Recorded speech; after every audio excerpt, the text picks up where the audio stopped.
été très riche. La rumba s'est exprimée, la rumba au travers de la conférence, la rumba s'est exprimée au travers de ces concerts. On est fatigué comme vous pouvez le voir, mais je pense que nous avons essayé de mettre la rumba là, à la place qu'elle mérite.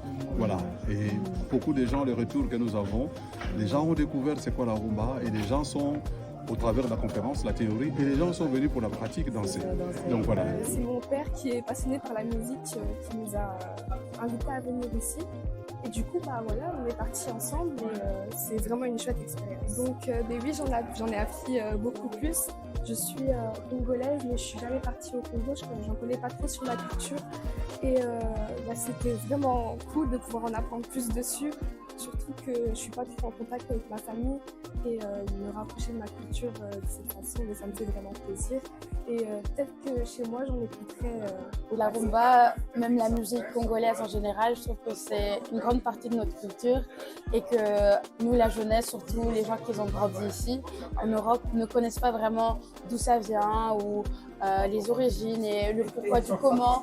Et c'est pour ça que je trouvais ça très intéressant et surtout très important de venir aujourd'hui et connaître un peu plus et comprendre un peu plus ma culture parce qu'elle a souvent été marginalisée, mal comprise. J'ai pu découvrir plein de nouveaux artistes que je ne connaissais pas forcément. Donc du coup, je vais en écouter plus, essayer de convaincre mes amis aussi d'en écouter plus, vu que c'est moi un peu la personne de notre groupe qui aime beaucoup la musique congolaise. Donc du coup, voilà, un peu plus écouter et découvrir d'autres artistes. C'est bien un bien matériel et immatériel. Mais dans la rumba, il y a des opportunités industrielles immenses.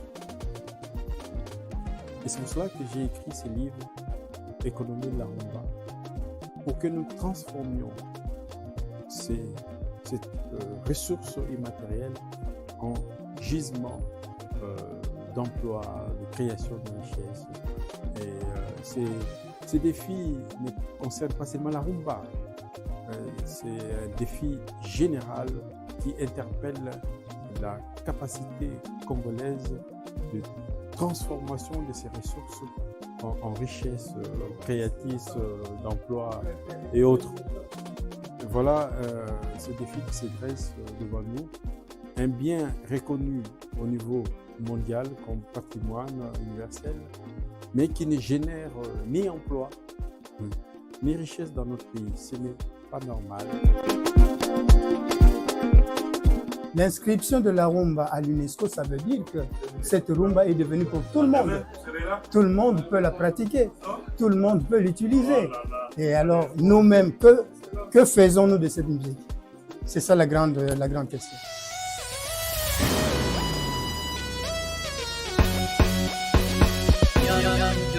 Il y a des femmes, donc au pays, au Congo, il y a beaucoup de chanteuses qui sont là. Mais ici en Belgique, je crois que je suis toute seule ici en Belgique, et plus la petite Mélanie qui est là à côté de moi pour apprendre, tu vois. Je crois que ça va aller. Avec Mélanie, elle chante bien aussi. C'est la musique. C'est notre 3e édition. Franchement, ça nous fait toujours plaisir de faire promouvoir la rumba, d'en parler, d'avoir du monde qui vient aussi à nos événements. Franchement, on est toujours très contents. En tant que femme, c'est vrai qu'on parle souvent de nous. En tout cas, on est chanté en tant qu'individu et c'est rare de voir des femmes en avant. Il y a très peu de femmes qui chantent la rumba congolaise. Donc du coup, c'est toujours un plaisir de pouvoir promouvoir certains sons, d'être mises en lumière aussi par le groupe. Et c'est une fierté. C'est vraiment une fierté. Les jeunes peuvent apprendre le lingala grâce à la rumba. Moi, c'est ce qui m'est arrivé. Je suis née et grandie en Belgique. Et j'ai appris le lingala grâce à la rumba. Donc intéressez-vous, c'est un chouette héritage.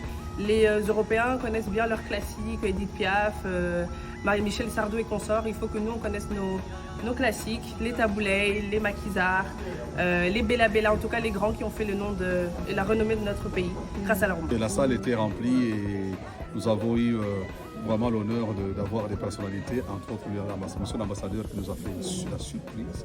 Et c'est tout à fait génial. En tout cas, très satisfaisant. Parce que ce n'était pas seulement la danse. Vous savez, la rumba, c'est notre façon de s'exprimer. Nous pleurons dans la rumba, nous dansons, nous exprimons tout. Dans la rumba, c'est une façon de vivre, en fait, une façon d'être et tout. Voilà, c'est ça. En plus, on nous a ramenés dans les vieux souvenirs quand nous étions tout petits. Il y a la nostalgie. Tout est mélangé, tous les sentiments sont mélangés. C'était super. Moi, j'ai bien aimé. Juste dommage qu'on n'avait pas assez de place pour danser, mais, mais sinon, c'était vraiment bien. C'était vraiment bien.